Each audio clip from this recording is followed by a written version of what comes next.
चंचल कहानियाँ।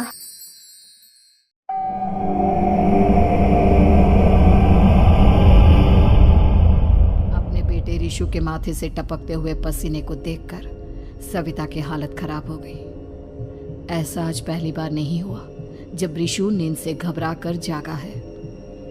हाय मेरा बच्चा, न जाने किसकी नजर लग गई है तुझे।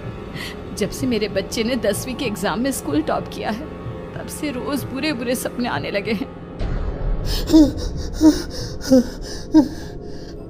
हाँ माँ, मैंने आज फिर से एक काले साए को देखा। वो यहीं मेरी आंखों के सामने खड़ा था। माँ मुझे बचा लो माँ। वो मुझसे कह रहा था कि मुझसे बदला लेगा। माँ कहीं ये प्रशांत। चुप कर, कैसी बात कर रहा है? दोबारा उसका नाम मत लेना। तुझे पता है ना, उस प्रशांत ने आत्महत्या कर ली। तो बार बार उसका नाम मत लिया कर। मम्मी, क्या सच में प्रशांत ने आत्महत्या की थी? चुप कर, बहुत सवाल पूछता है आजकल। और फिर रात के वक्त सविता के पूरे घर में एक अजीब सा काला धुआं छाने लगा। गहरी नींद में सोई सविता की जैसे ही आंख खुली उसका दम घुटने लगा। वो दौड़कर ऋषु के रूम की तरफ गई जहां उसके दरवाजे पर घूमती एक काली परछाई देख वो बुरी तरह से घबरा गई। कौन है वहाँ? कौन है? सामने आओ। ये मैं हूँ, तुम्हारी काली करतूत। और अब मैं तुम्हारे बेटे को ले जाने आया हूँ। नहीं, मेरे बच्चे को छोड़ दो प्लीज। मेरे ऋषु को कुछ मत करना। वो परछाई ऋषु के कमरे में घुस जाती है। सविता भी उसके पीछे पीछे दौड़ कर जाती है और देखती है कि अब वो साया साफ नजर आ रहा था। वो सर से पैर तक खून में सना हुआ था और उसके शरीर के सारे अंग कटे फटे हैं। क्या चाहिए तुम्हें? तुम जो बोलोगे मैं करूंगी, लेकिन मेरे ऋषु को छोड़ दो। उस परछाई ने ऋषु को गर्दन से पकड़कर दीवार के सहारे हवा में उछाल दिया। ऋषु जोर जोर से चिल्लाने लगा। माँ बचाओ मुझे, बचा लो माँ, ये मुझे मार डालेगा। माँ मुझे बचा लो माँ। नहीं ऐसा मत करो, मुझे मार दो लेकिन मेरे बच्चे को छोड़ दो। मैं तुम्हारे आगे हाथ जोड़ती हूँ। वो परछाई ऋषु को जमीन पर गिरा देती है और अचानक वहां से गायब हो जाती है। ऋषु, मेरा बच्चा, तू ठीक तो है ना? कुछ बोल बेटा, क्या हुआ है तुझे? मैं ठीक हूँ माँ। क्या हुआ था यहाँ पर? कुछ नहीं बेटा, कुछ नहीं। तू परेशान मत हो। हम कल ही गांव के बाहर जो तांत्रिक महाराज रहते हैं उनके पास चलेंगे। ठीक है माँ, हम जल्द ही उनके पास चलेंगे। मुझे बहुत डर लग रहा है माँ। ये बार बार मुझे डरावने सपने आना, ये सब हमारे साथ क्यों हो रहा है माँ? अगले दिन सविता अपने बेटे ऋषु को लेकर गांव के बाहर तांत्रिक के पास जाती है। जिस जगह पर तांत्रिक रहा करता था वो जगह बहुत डरावनी थी। चारों तरफ कंकाल और खूब भूतियां नजर आ रही थी। गांव से दूर वीराने में उस जगह पर जोर से आंधी चल रही थी। ऋषु ने डर कर अपनी माँ का हाथ पकड़ लिया। माँ मुझे बहुत डर लग रहा है। ये कैसी जगह है? देख बेटा, हमारे साथ जो कुछ भी हो रहा है उसका इलाज सिर्फ और सिर्फ ये तांत्रिक महाराज ही बता सकते हैं। अब यही है जो हमें प्रॉब्लम से बाहर निकाल सकते हैं। जैसे ही सविता और ऋषु तांत्रिक की झोपड़ी के अंदर पहुंचे, वहां का नजारा देखकर उनकी आंखें फटी की फटी रह गई। तांत्रिक की झोपड़ी के अंदर कई सारे लोग अपनी गर्दन घुमा घुमा कर जोर जोर से चीख रहे थे। कौन हो तुम और यहाँ क्यों आई हो?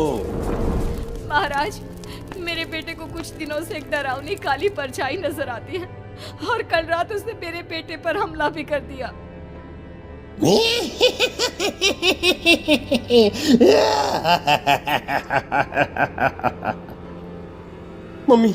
मम्मी हमें यहाँ से चलना चाहिए।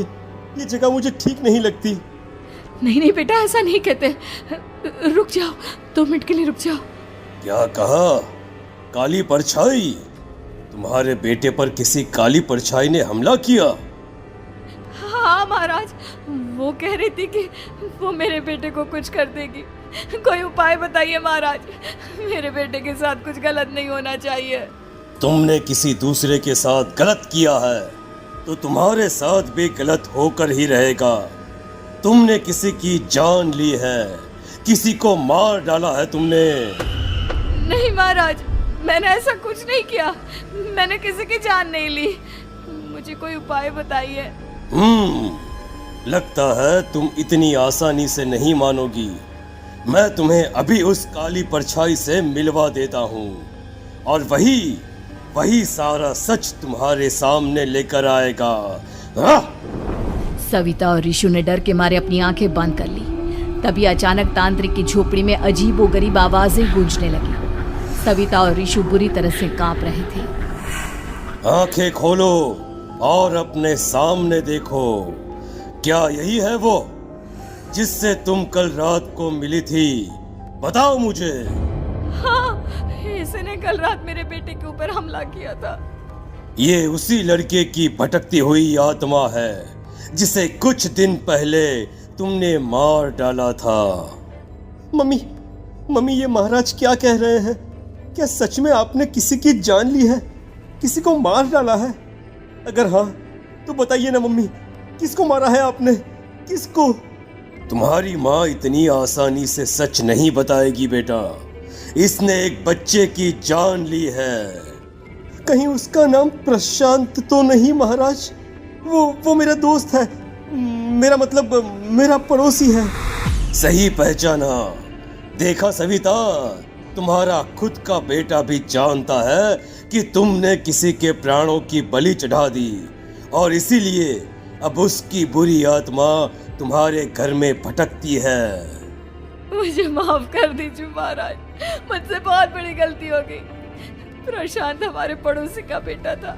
हर बार उसके नंबर मेरे बेटे से ज्यादा आते थे और इसलिए मैंने उसके कमरे के बाहर काला जादू किया था, पर मुझे नहीं पता था कि वो मर जाएगा। तुम्हारे उसी काले जादू वाली गुड़िया के अंदर एक बुरी आत्मा थी जिसने उस बच्चे के दिमाग पर बुरा असर कर दिया और उसी की वजह से उस लड़के ने अपनी बालकनी से कूदकर आत्महत्या कर ली। इसकी वजह सिर्फ और सिर्फ तुम हो, तुम। नहीं महाराज, जो कुछ भी हुआ मुझे नहीं पता था कि प्रशांत अपनी जान दे देगा। प्रशांत की आत्मा इस वक्त तुम्हारे सामने खड़ी है, हमसे बात करना चाहती है। बोलो क्या कहना चाहते हो? मैं जीना चाहता था, बड़ा होकर कुछ बनना चाहता था। आपके बेटे से मुझे कोई परेशानी नहीं थी। अरे वो तो मेरा अच्छा दोस्त था। मुझे माफ कर दो बेटा, मुझसे बहुत बड़ी गलती हो गई, मुझे माफ कर दो। माफ करने से मुझे वापस जिंदगी नहीं मिल जाएगी। मेरे माँ बाप आज भी मेरे लिए रोते हैं। आपने मेरे साथ बहुत गलत किया है, बहुत गलत। और तभी अचानक प्रशांत की आत्मा वहां से गायब हो जाती है। सविता जोर जोर से रोने लगती है। सुन लिया तुमने? ये तुम्हारे अपने ही किए हुए पाप हैं जो इस तरह से तुम्हारे सामने आ रहे हैं। माँ, ये आपने अच्छा नहीं किया। सिर्फ 10th बोर्ड के एग्जाम में मैं टॉप कर पाऊं, इसलिए आपने मेरे दोस्त के ऊपर काला जादू कर दिया। नहीं मम्मी नहीं, अब हम कभी खुश नहीं